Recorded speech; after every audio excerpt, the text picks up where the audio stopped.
Hello दोस्तों, स्वागत है आपका आपके अपने लीगल चैनल सोच पर प्रहार में। मैं हूं एडवोकेट सनी शर्मा और दोस्तों आज के इस वीडियो में मैं आपको शेल्टर राइट्स के बारे में बताने वाला हूं।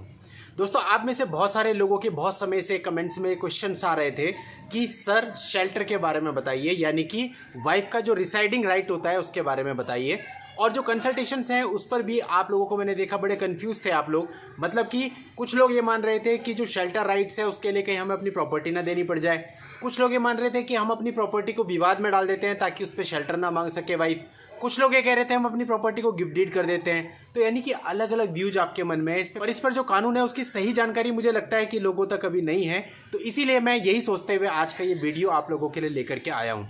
दोस्तों इस वीडियो में मैं आपको शेल्टर राइट्स के बारे में जो एक्चुअल कानून है वो सारे बताने वाला हूं। साथ साथ आपको एक जजमेंट भी बताऊंगा जिस जजमेंट से आपको पता चलेगा कि इस मामले में कोर्ट कैसे प्रैक्टिकल काम करती है।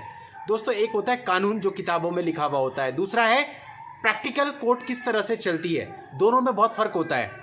जैसे कि दोस्तों काउंटर केसेस के बारे में यूट्यूब पे बोलना बड़ा ही आसान है, लेकिन जब एक्चुअल में काउंटर केस बनाने की बारी आती है तो लोग अपने पैर पीछे खींच लेते हैं कि नहीं हस्बैंड की तरफ से तो कुछ दर्ज ही नहीं होगा। तो दोस्तों इतने सारे वीडियोस देख करके व्यूअर को तो ये लगता है कि काउंटर केस करना बड़ी आसान चीज है और उसने किया हम भी कर देते हैं। लेकिन एक्चुअल में आप लोग खुद देखिए, आप में से कितने ऐसे लोग हैं जिन लोगों ने एक्चुअल में काउंटर केस किए हुए हैं। क्यों नहीं किए? क्योंकि जब आप करने के लिए गए उस समय पे आपको मना कर दिया गया कि नहीं जी हस्बैंड की तरफ से तो काउंटर केस बनेगा ही नहीं।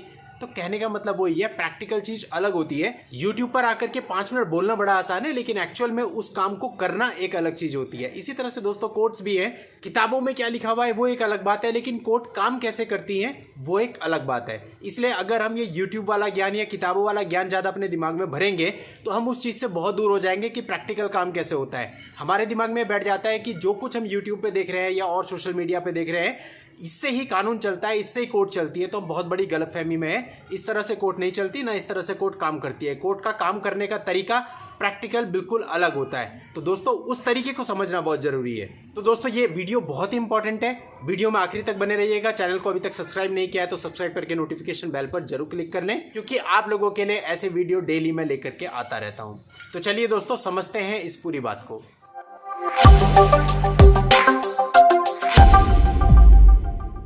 अब देखिए दोस्तों, सबसे पहले हम ये समझ लेते हैं कि शेयर्ड हाउस होल्ड होता क्या है। शेयर्ड हाउस होल्ड, अब कई लोग समझते हैं कि अगर हमारी एंसेस्ट्रल प्रॉपर्टी है तो वो शेयर्ड हाउस होल्ड होगी और जहां हम रह रहे हैं वो शेयर्ड हाउस होल्ड में नहीं आएगी। तो दोस्तों इसके लिए सीधा सीधा कानून यह है कि जहां पर भी आपकी वाइफ आपके साथ या फिर अकेले में भी कुछ समय डोमेस्टिक रिलेशनशिप में रही है वो उसके लिए शेयर्ड हाउस होल्ड कहलाएगा। अब नो मैटर कि वो आपके पिताजी का घर था, नो मैटर वो आपका अपना घर था, इससे कोई फर्क नहीं पड़ेगा।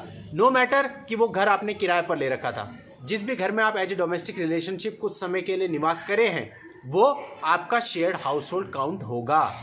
चलिए दोस्तों अब हम इससे आगे समझते हैं कि वाइफ के रिसाइडिंग राइट्स क्या हैं और वो कैसे उनको पा सकती है। देखिए अगर उसे रिसाइडिंग राइट्स चाहिए तो उसके लिए उसे डोमेस्टिक वायलेंस एक्ट में जाना होगा। डीवी एक्ट के अंतर्गत उसको रिसाइडिंग राइट्स मिलते हैं। अब दोस्तों ये रिसाइडिंग राइट्स कैसे कैसे मिलते हैं इसको हम समझ लेते हैं कि कोर्ट क्या क्या ऑर्डर पास कर सकती है रिसाइडिंग राइट्स के अंतर्गत। देखिए दोस्तों section 19 of DV act residing rights के बारे में बताता है। इसके अंतर्गत जो कोर्ट है वो रिसाइडिंग ऑर्डर पास कर सकती है। तो पहला ऑर्डर कोर्ट ये पास कर सकती है कि अगर आपकी पत्नी आपके घर पे रह रही है तो आप उस घर को बेच नहीं सकते हैं, आप उसे किसी अन्य प्रकार से डिस्टर्ब नहीं कर सकते हैं रहने से। और अगर आपकी वाइफ की एक कंप्लेंट है कि आप उसे परेशान करते हैं, मारते पीटते हैं, उसका उत्पीड़न करते हैं, तो कोर्ट ये भी ऑर्डर कर सकती है कि जिस घर में इस समय वो रह रही है भले ही वो आपका घर है, आप उस घर के अंदर एंटर नहीं कर सकते, ना ही आपके रिश्तेदार एंटर कर सकते हैं। या फिर कोर्ट ये भी कह सकती है कि आप इनको अलग घर की व्यवस्था करके दीजिए। या फिर कोर्ट ये भी कह सकती है कि आप इनको किराए का पैसा दीजिए, कि पर मंथ जो भी इनका किराया बैठ रहा है कोर्ट के अकॉर्डिंग वो आप उनको दीजिए, वो अपने आप अपने घर की व्यवस्था करेंगी। तो ये कई सारे नियम दोस्तों हैं जहां पर कोर्ट रिसाइडिंग राइट का ऑर्डर कर सकती है। अब इसमें जो प्रैक्टिकल है वो ये है कि कोर्ट जनरली आपसे पैसे दिलवा देती है कि आप अपने स्टेटस के अकॉर्डिंग मंथली इतना इनको इनके रेंट के लिए दीजिए।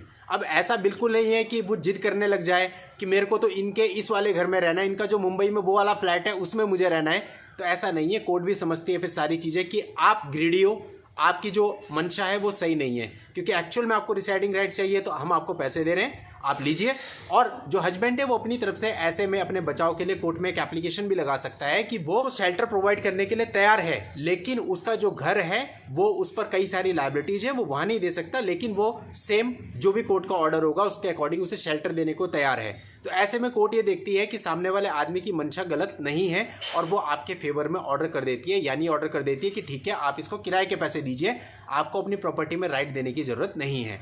लेकिन दोस्तों समस्या तब आती है जब भाई पहले से ही आपके घर में रह रही है और उसी दौरान वो डीवी एक्ट का केस कर देती है, तो तब आप उससे कैसे अपना घर छुड़ाएंगे।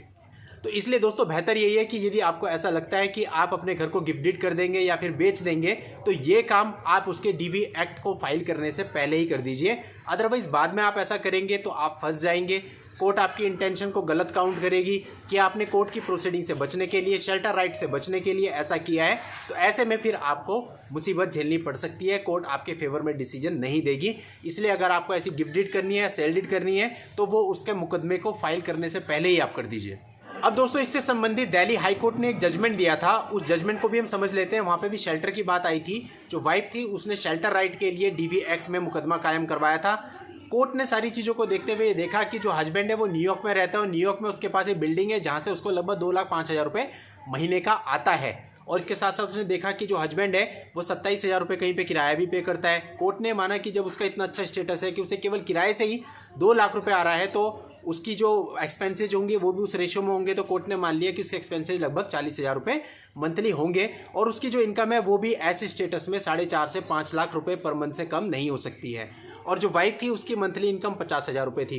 तो कोर्ट ने हस्बैंड को ऑर्डर किया कि वो वाइफ को शेल्टर के लिए 30,000 और मेंटेनेंस के लिए 45,000 पर मंथ, यानी कि टोटल 75,000 पर मंथ का पेमेंट करे। देखिए दोस्तों कोर्ट प्रैक्टिकल कैसे चलती हैं। आप लोग अधिकतर अपने दिमाग में डाल लेते हो कि वाइफ अगर एजुकेटेड है या फिर वो कहीं से कमा रही है तो उसको शेल्टर राइट नहीं मिलेगा या फिर उसको मेंटेनेंस का राइट नहीं है। ऐसा नहीं है दोस्तों।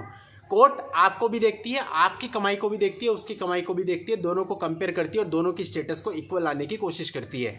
अगर उसकी इनकम कम है, भले वो पढ़ी लिखी है और जॉब कर रही है, उसके बावजूद भी कोर्ट मेंटेनेंस लगाती है। अब मैं झूठ बोल दूं आपको तसल्ली देने के लिए, उसका कोई फायदा नहीं है। सच्चाई को दोस्तों हमें मानना पड़ेगा। अगर हम सच्चाई को नहीं मानेंगे तो उससे केवल हमारा ही नुकसान है। यहाँ दोस्तों मैं अपनी राय और रखना चाहता हूँ, पहली बार राय रख रहा हूँ। बहुत सारे लोग नीचे कमेंट कर रहे हैं पुरुष आयोग बना दीजिए तो सारी चीजें सही हो जाएंगी। आप लोगों से मेरा एक ही क्वेश्चन है कि जो महिला आयोग है वो क्या कर रहा है? क्या महिला आयोग में कोई काम होता है? आप महिला आयोग में जाते हो और आपको पता है महिला आयोग में सारे काम कैसे होते हैं? हमारे देश में दोस्तों कौन सी ऐसी संस्था है जो बिना भ्रष्टाचार के चल रही है, बिना करप्शन के चल रही है? सारी संस्थाएं करप्शन से चल रही हैं। आप अब एक संस्था और बनाना चाहते हैं। महिला आयोग केवल आपकी काउंसलिंग करने के अलावा कोई काम नहीं करती है दोस्तों। बाकी सारी एफआईआर वगैरह सब आपकी पुलिस स्टेशन पे दर्ज होती है, केस आपके डायरेक्ट कोर्ट में दर्ज होते हैं। कल को पुरुष आयोग बनेगा वहां भी बस इतना ही होगा, आपकी एप्लीकेशन ली जाएगी, एप्लीकेशन लेने के बाद आपकी काउंसलिंग की जाएगी और काउंसलिंग के टाइम पर दुनिया भर का भ्रष्टाचार होगा। तो कुल मिलाकर के कुछ नहीं होने वाला है संस्था बनाने से। हमारे जुडिशियल सिस्टम को चेंज करने की जरूरत है। जब तक हमारा जुडिशियल सिस्टम चेंज नहीं होगा आप बनाते रहिए संस्थाएं।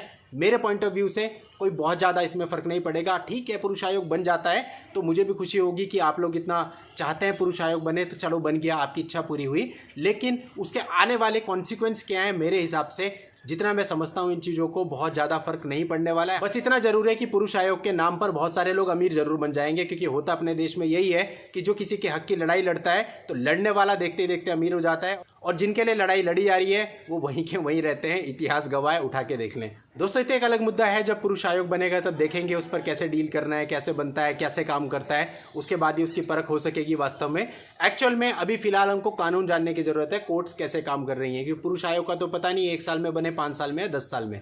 तब तक ऐसा तो है नहीं कि जो हमारे मुकदमे चल रहे हैं हम उनको लड़ेंगे नहीं, फाइट नहीं करेंगे। फाइट तो हमको तब तक करना ही है, अपने को प्रोटेक्ट भी करना है। इसलिए जो सही कानून है, सही तरीका है, जिस तरीके से कोर्ट्स काम कर रही है, उनको जानना बहुत जरूरी है। आपके रेफरेंस के लिए जजमेंट का लिंक भी मैं इस वीडियो के नीचे डिस्क्रिप्शन में दे रहा हूँ, वहां जाके आप पूरे जजमेंट को पढ़कर उसकी पूरी जानकारी भी प्राप्त कर सकते हैं। नेक्स्ट वीडियो में नई लीगल जानकारी के साथ मैं आपसे फिर मिलता हूं, तब तक के लिए good bye and thank you for watching. Take care.